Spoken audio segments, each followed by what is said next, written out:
Like most popular shows these days, HBO's Westworld is chock full of extra goodies for eagle-eyed viewers. We've rounded up the biggest Westworld Easter eggs that you might not have noticed on the series so far. Oh, and just so you know, partner, there are spoilers ahead. Bioshocking. Westworld's married creators Lisa Joy and Jonathan Nolan haven't been shy about the inspiration video games have provided to the show. In addition to franchises like Grand Theft Auto and Red Dead Redemption, the Bioshock games and their incredible attention to detail have also been a major influence on Nolan and Joy's series. That's probably why the third episode of Westworld features a familiar face to Bioshock fans. Well, a familiar head to be specific. That sure seems like the head of Sandra Cohen, a prominent resident of Bioshock's City of Rapture, just hanging out on set. Dress for success. After the first few episodes, a lot of fans started comparing Westworld to Alice in Wonderland, since both deal with a hidden fantasy world where nothing is quite what it seems. Well, where are you from? Same as you. Don't you remember?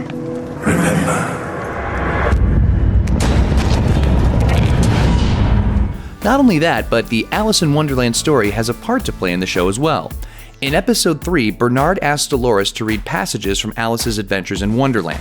So can it be much of a coincidence that Dolores looks kinda like most modern depictions of Alice, with her blonde hair and blue dress? From Alice to Abrams. Reddit user Red Widow spotted another Alice-related reference in episode 3. Bernard asks Dolores to read this passage. Dear, dear, how queer everything is today. And yesterday things went on just as usual. I wonder if I've been changed in the night.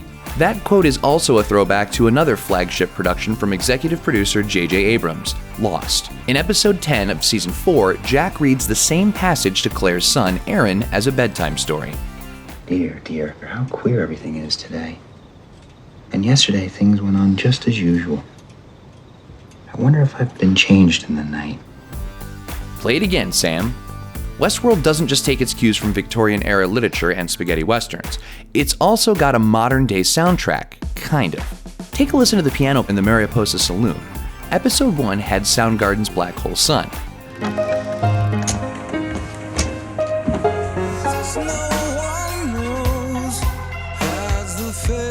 Episode 2 had Radiohead's No Surprises.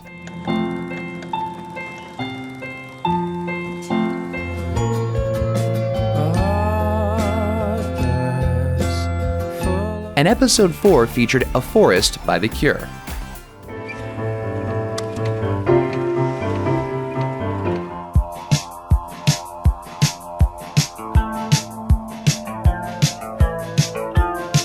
So why fill the futuristic Wild West simulation with hits from college radio?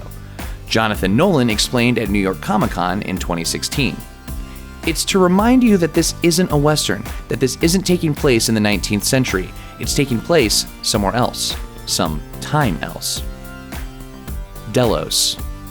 If you didn't know, the premise of Westworld comes from a 1973 science fiction movie written and directed by novelist Michael Crichton, the same guy who wrote that book about the other theme park featuring exciting and dangerous attractions, Jurassic Park. Mine is about a futuristic amusement park where dinosaurs are brought to life through advanced cloning techniques. I call it Billy and the Clonosaurus. Oh, you have got to be kidding, sir. Anyway, the original movie's version of Westworld is actually one part of a theme park called Delos.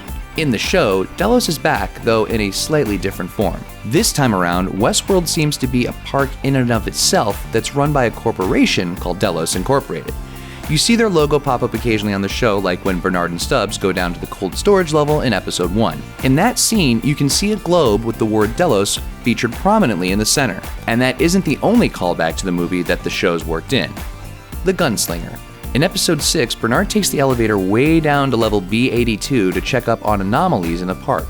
While he's down there, swinging his flashlight around the dark sublevel, the light falls for an instant on a shadowy cowboy pushed back up against the wall.